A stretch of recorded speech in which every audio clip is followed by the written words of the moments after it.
नमस्कार मित्रांनो, पूजाच रेसिपीजमध्ये तुमचं सर्वांचं अगदी मनापासून स्वागत आहे। रामनवमी विशेष आज आपण एक पारंपरिक रेसिपी बघणार आहोत ज्याचं नाव आहे सुंठवडा। तर चला बघूया यासाठी लागणारं साहित्य। तर इथे मी अर्धा कप खारीकचे तुकडे घेतलेले आहेत, अर्धा कप सुकं खोबरं किसलेलं घेतलेलं आहे, 3 टेबलस्पून खडी साखर, 8 ते 10 बदाम घेतलेले आहेत, 10 ते 12 काजू घेतलेले आहेत, 2 चमचे सुंठ पावडर घेतलेली आहे, 1 चमचा बडीशेप, 1 चमचा मनुके, 1 चमचा सफेद तीळ, 1 चमचा खसखस आणि पाव चमचा वेलची जायफळची पूड घेतलेली आहे। गॅसवरती मी एक पॅन गरम करण्यासाठी ठेवून घेतलेला आहे। तर सर्वात अगोदर आपण खारीकचे तुकडे यावरती भाजून घेणार आहोत। तर स्लो गॅसवरतीच आपण हे छान 2 ते 3 मिनिटांसाठी भाजून घेऊया। खारीक इथे छान भाजून झालेले आहेत। तर आता आपण हे एका प्लेटमध्ये काढून घेऊया।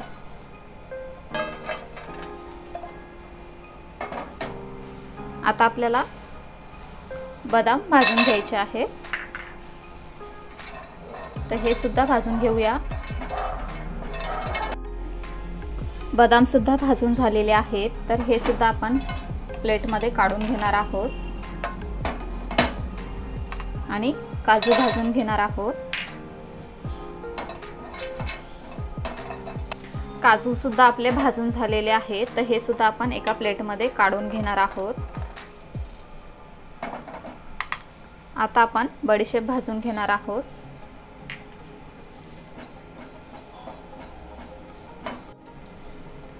बडीशेप सुद्धा भाजून झालेली आहे, प्लेटमध्ये काढून घेऊया।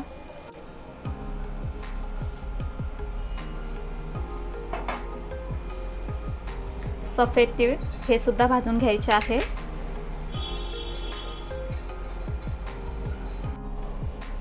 तीळ सुद्धा आपले भाजून झालेले आहेत, हे सुद्धा आपण एका प्लेटमध्ये काढून घेणार आहोत।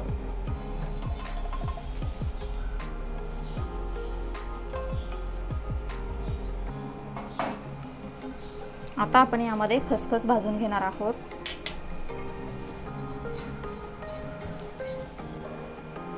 खसखस सुद्धा भाजून झालेली आहे, ती सुद्धा काढून घेणार आहोत।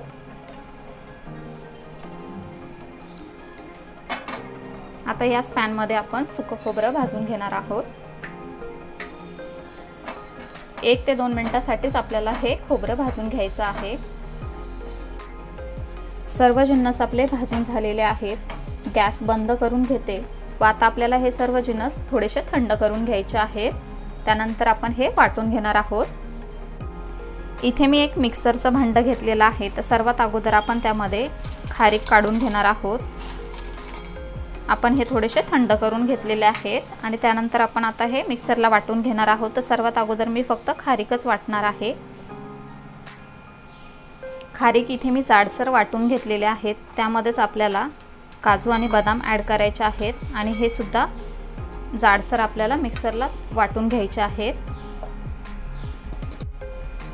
आता आपल्याला यामध्ये बडीशेप, सफेद तीळ आणि खसखस ॲड करायचे आहे आणि ही सुद्धा आपल्याला मिक्सरला वाटून घ्यायची आहे। तर मी ही यामध्ये काढून घेते।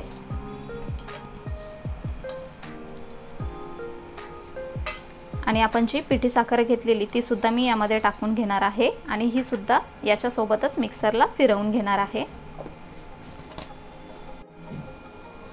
इथे मी सर्व जिन्नस मिक्सरला वाटून घेतलेले आहेत।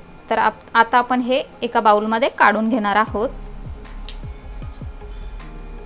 सर्व जिन्नस मी इथे वाटलेले आपले एका बाउलमध्ये काढून घेतलेले आहेत। आता आपण जी सुंठ पावडर घेतलेली ती सुद्धा मी यामध्ये टाकून घेते।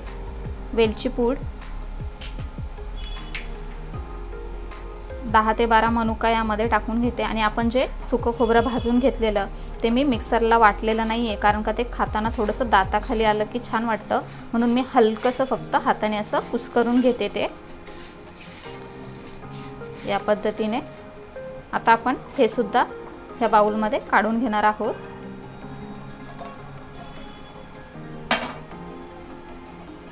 आणि हे सर्व जिन्नस एकजीव करून घ्यायचे आहेत आता आपल्याला।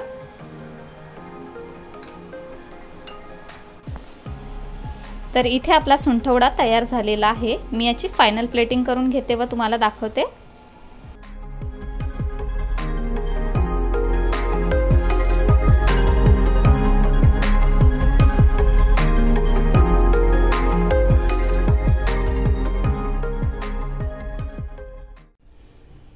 तर अशा प्रकारे इथे आपला झटपट सुंठवडा बनून तयार झालेला आहे।